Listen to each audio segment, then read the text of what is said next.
we have delegated to remember and pay our respect to our beloved spiritual guide, Mujibullah Allama Sayyid Khalid Ali Al-Hussain Rahmatullah. On this special occasion, I would like to say a few words about Basari and valuable contribution in various fields.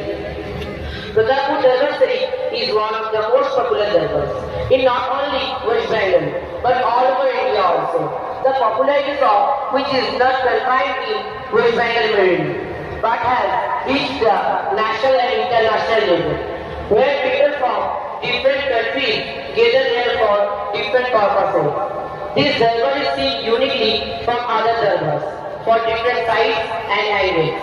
The honors of this darbar belong to the Nawabi Sayyid family, which goes back to Hazrat Ali and Fatima Radhiyallahu anhuma lineage.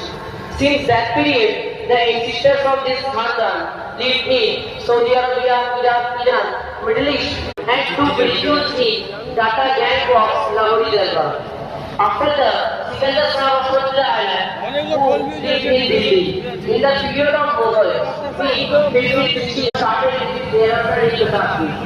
He had 4 sons, and the beloved one, ancestors of this Khandan in Pratappur, from Sayyid Bahaduddin Shah to the recent late Hazrat Sayyid Khalid Ali Rahmatullah Alayh, through the ages and eventually still continued by the descendants who are still in life. This darbar is specially known for the medical services, where people from different regions gather there and the procedures and treatment of the patient. Even in the continuous work of the patient, where many professors recently studied both modern and medical equipment in the Institute of Sayyid Khalid Ali Madrasa, located there in Rudrapur.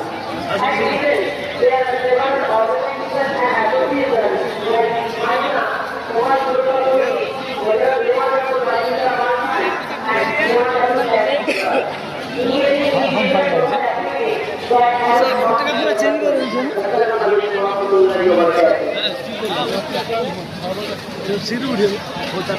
অসংখ্য ধন্যবাদ আপনাদের প্রতি অন্তঃস্থল থেকে সালাম জানাচ্ছি। সেই সঙ্গে সভা ও দরবারের পক্ষ থেকে অগাধ শ্রদ্ধা, শুভেচ্ছা ও মোবারকবাদ। আপনাদের আগমনে আমরা গর্বিত ও প্রশান্তি অনুভব করছি। ইরান থেকে মেহমানরা এসেছেন, যিনাদের একটি ভিডিও আপনাদের সামনে উপস্থাপন তুলে ধরছি।